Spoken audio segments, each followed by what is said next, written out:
Olá pessoal, eu sou a Isa e esse é o Inglês para que te quero.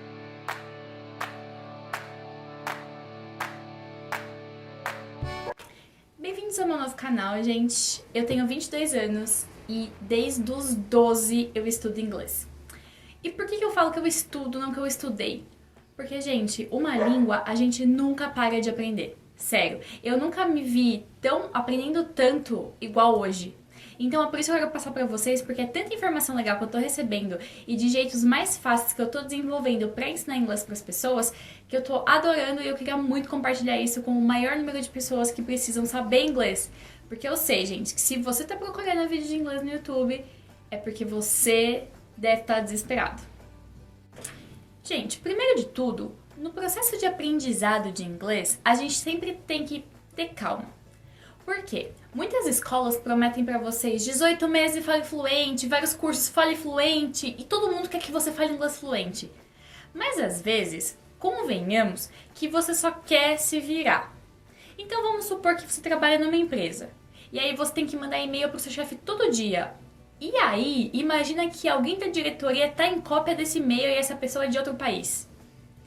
Aí você já entra naquele pânico, porque você não sabe montar muito bem as frases, você também não sabe ler muito bem inglês, então você não pode nem confiar no Google Tradutor 100% porque você não sabe se tá tudo certo. É aí que entra a desgraça. Você fica tão nervoso que aí você esquece tudo que você já aprendeu. E quando você vai mandar, você não tem confiança em você mesmo e você às vezes não consegue se fazer entender. Por quê? A gente quer traduzir tudo que a gente fala no português para o inglês e às vezes isso não dá certo. Uma outra situação que você pode precisar. Teve uma vez, gente, que isso foi uma experiência pessoal minha, tá? Eu já viajei pra Itália quando eu tinha mais ou menos uns 15 anos e eu já tinha começado a fazer inglês, então eu já fazia inglês já fazia mais ou menos uns 2. Eu era adolescente, e quando você é adolescente, você não dá muito valor pra língua, né? Porque você acha que você nunca vai usar. Mas aí quando você cresce, você vê o tempo que você perdeu. Então esse é meu caso. Quando eu era adolescente, eu tava na Itália, eu estava com a minha irmã, e a gente foi conhecer um museu em Florença. E eu sempre usei óculos. Eu não tô com óculos no vídeo porque ele faz uma luz aqui, então não posso usar. Mas eu sou uma pessoa míope, eu não estou enxergando nada, mas eu sempre usei óculos.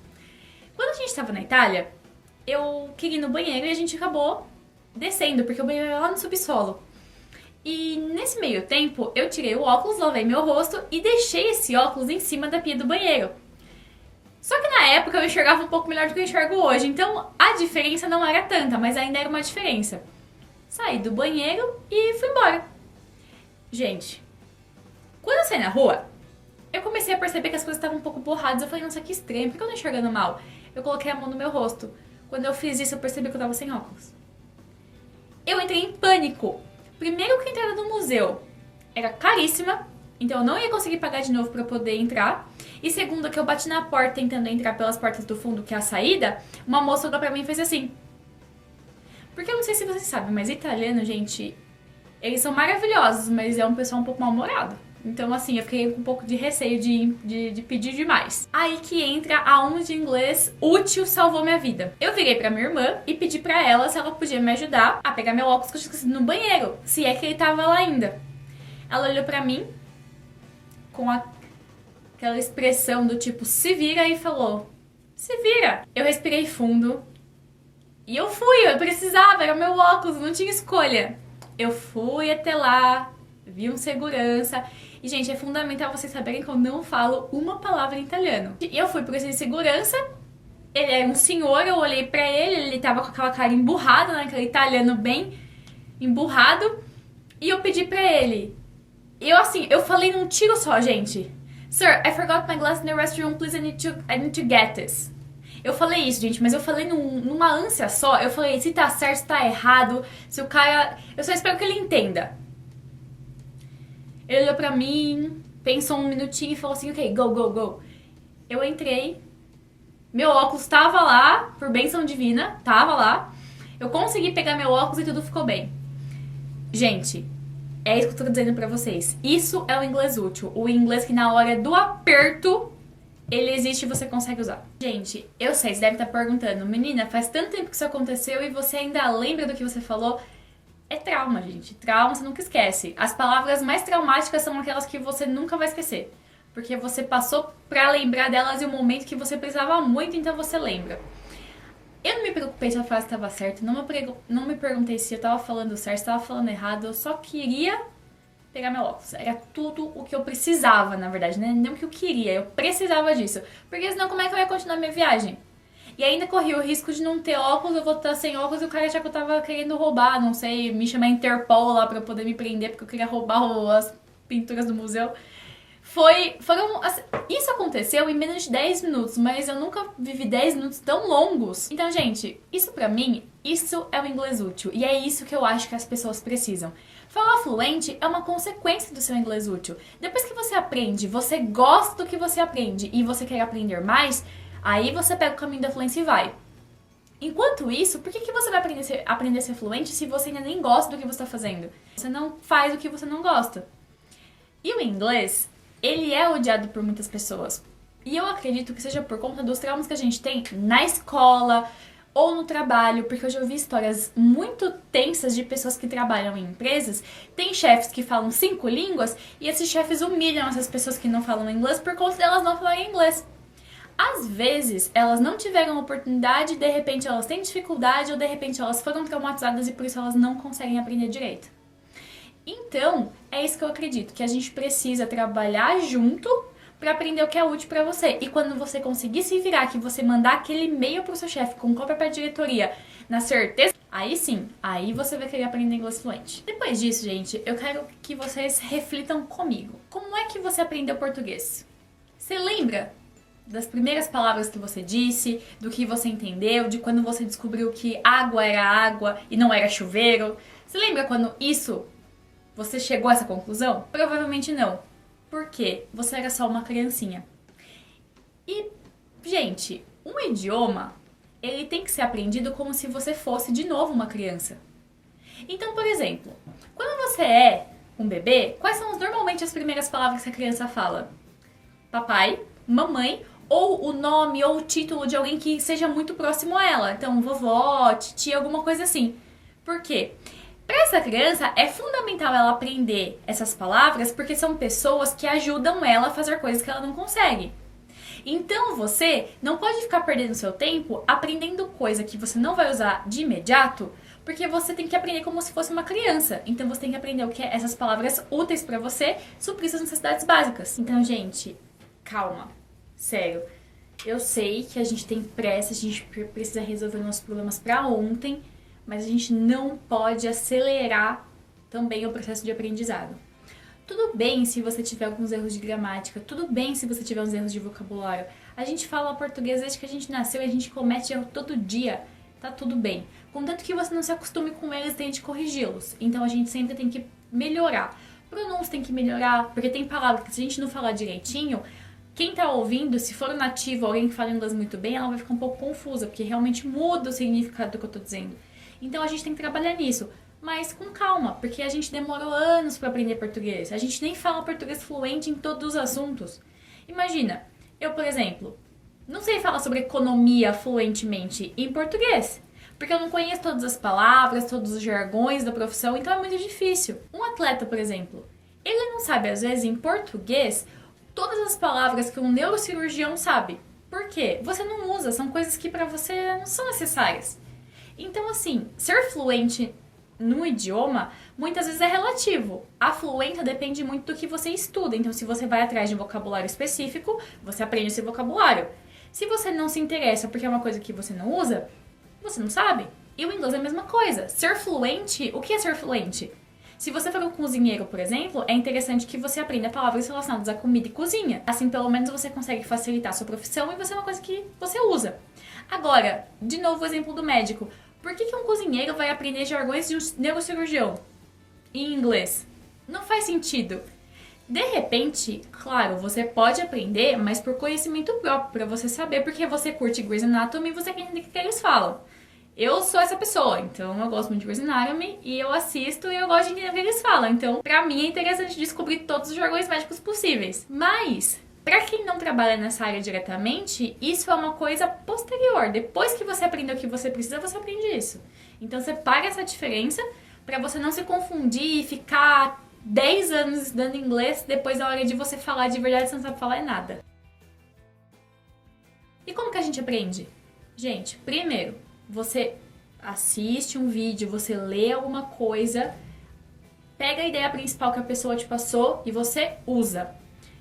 Eu sei, tá? De novo, eu entendo que é apavorante você usar inglês fora da sala de aula ou fora do seu quarto, quem aprende sozinho. Eu sei, porque eu mesma era essa pessoa.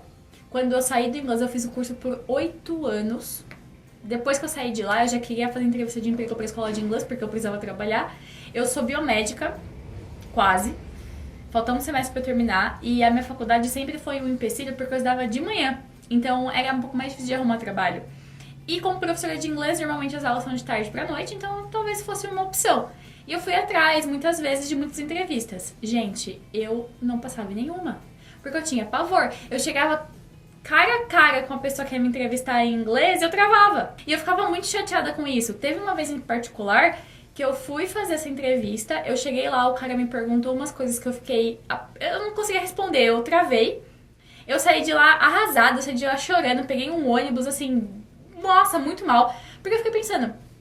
Eu gastei dinheiro 8 anos da minha vida, tempo, dinheiro e saco, porque eu fazia aula de sexta-feira à noite, aula de inglês sexta-feira à noite, e eu não sei falar nada, mas como assim? Como eu não consigo me expressar, sendo que eu fiz 8 anos de aula? É aí que tá. A gente tem medo, porque eu não falava fora da aula, eu só falava lá dentro.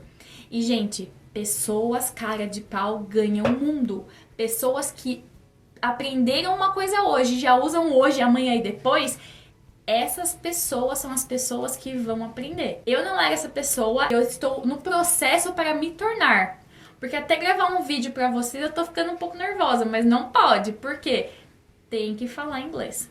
Se estiver errado, corrige. Se precisar melhorar, melhora, tá tudo bem. O importante é você treinar, porque quando você treina, isso fixa na sua memória e você não esquece mais. Então, esse é o meu conselho. Você vai aprender uma parte da gramática e você vai usar isso. Você escolhe o jeito que você prefere, se você quer falar, se você quer escrever, se você quer ler. Você escolhe, ou ouvir também, né? Se você quiser ouvir coisas e tentar entender melhor, você escolhe porque tem que ser uma coisa que te dê prazer e te seja útil. Então, se você não usa no seu trabalho inglês falado, mas usa inglês escrito, bora escrever e-mail pra todo mundo. Bora mandar mensagem de bom dia naquele grupo que você tá de saco cheio de receber mensagem de bom dia em inglês. Aí eu quero ver o seu tio entender. Porque ele não fala inglês, mas você tá aprendendo, então você consegue. E, gente, então, sem mais delongas, já contei um pouco da minha vida, da minha experiência. Então agora vamos partir pro que realmente interessa, que é o inglês. Galera, primeiro de tudo, eu vou ensinar vocês como vocês vão entender um tempo verbal. Porque a gente tá acostumado a decorar o que as coisas significam. Mas se você entende para que você usa e entende para que elas servem, fica mais fácil na hora que você precisar montar uma frase assim rápido. Você fala assim, putz, que tempo verbal que eu uso? Você vai saber.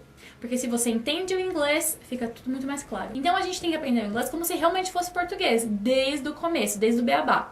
Então, finge que você volta lá na sua criança interior, deixa ela vir pra frente e aprende como se você fosse realmente uma criança de novo. Vamos lá. Então a gente tem, primeiro de tudo, o simple present. Você até pode repetir comigo para você já ir treinando a sua pronúncia. Então, simple present. Simple present.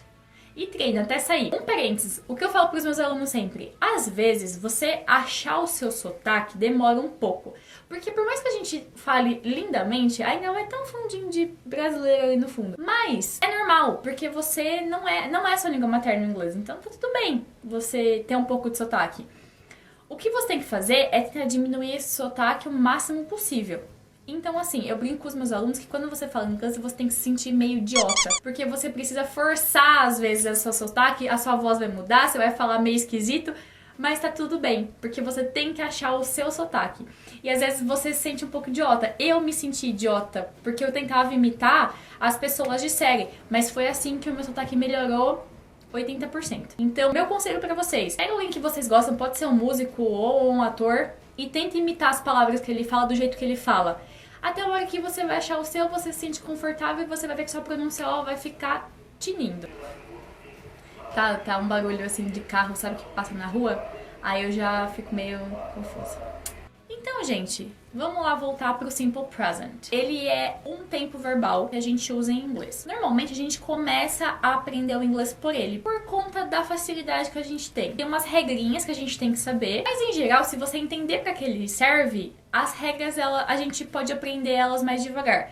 O que importa mesmo é você entender para que serve. Então, o Simple Present, ele serve para você falar de coisas que estão acontecendo no momento ou coisas que são regulares, elas acontecem com certa regularidade. A gente também pode falar sobre verdades universais. Por quê? São coisas que não mudam. E se não mudam, concorda que ela sempre está no presente? Porque se ela não muda, ela continua dia a dia. Se é no dia a dia, ela está no seu presente. Então a gente sempre tem que pensar nesse sentido. Então são coisas que acontecem com regularidades. Por exemplo, hábitos. Hábitos são coisas regulares. Se eu falar para você a seguinte frase: I work here. Então mais uma vez ele repete comigo, hein? I work here. Nessa frase, eu quero dizer que eu trabalho aqui. Esse ambiente é o meu local de trabalho. Portanto, concorda que isso é uma regularidade? O seu local de trabalho é um lugar que você vai para lá todo dia. Então, se você trabalha aqui, é uma coisa que você faz todo dia. Ou seja, regular. É uma regularidade. Se eu disser I love pie. Mais uma vez, e repete comigo. I love pie. Essa frase, eu amo torta. Então, se eu amo torta, concorda que é uma coisa que eu gosto muito, só que eu posso ou não comer todos os dias. Eu, por exemplo, não como torta todo dia. Na verdade, eu como bem de vez em quando. Só que eu não deixo de gostar dela nos dias que eu não como. Às vezes eu gosto até mais, porque você não come tanto, né? Então você começa a ficar mais apaixonada ainda. Mas isso se torna um gosto seu, isso é uma verdade sua, que você gosta de torta. E isso é sempre presente, porque por mais que você não esteja comendo naquele momento, você gosta daquela coisa. Então é muito importante a gente lembrar disso. Quando a gente for ver os outros tempos verbais, vocês vão entender o porquê que eu tô batendo nessa tecla. Porque o inglês, a gente tem que entender o tempo verbal para poder usar o tempo verbal na frase correta. Então se você quer dizer uma coisa, você usa o tempo verbal. Se você quer dizer uma outra coisa, você usa outra. Então é importante você lembrar disso. Mais um exemplo, gente. Esse, na verdade, é de um hábito para você ver como funciona. I clean my house every Saturday. Mais uma vez, hein? Repete comigo, não esquece disso que é importante para ter essa pronúncia. I clean my house every Saturday. Nessa frase eu quis dizer que eu limpo a minha casa todos os sábados. Vamos supor que você está contando isso para alguém na segunda-feira. Você chegou no seu trabalho e vai contar para o seu colega que você tem o hábito de limpar a sua casa todos os sábados. Então, dia da faxina. Você não tá limpando a sua casa naquele instante. Só que, na verdade, é uma coisa que se repete todos os sábados, porque você limpa a casa todos os sábados. Então, isso é um hábito que você tem. Um outro exemplo, e esse daqui é um exemplo que está acontecendo agora. Por exemplo, I am tired. I am tired. Eu estou cansada. É o tema do verbo to be. A gente vai conversar sobre ele e você vai ver que era super mais simples do que você imaginava. Esse I am tired é eu estou cansada. E concorda que você não fica cansada o tempo todo. Você está cansada. Você não é cansada. Então, quando você está cansada, normalmente é o que está acontecendo naquele momento. Aquele sentimento que você sente naquele período específico. Depois que você dormir e descansar, você não fica mais cansado. Então esse é um exemplo de um presente momentâneo, aquele que você sente alguma coisa naquele exato momento. E galera, então é isso. Você pode ir no meu Instagram, que é o Inglês Porque Te Quero, só que são só as iniciais porque o número é muito grande. Então é Inglês PQTQ. Me segue lá e tira todas as suas dúvidas. E qualquer ideia para vídeo novo, vocês podem postar aqui embaixo. See you guys! Good luck!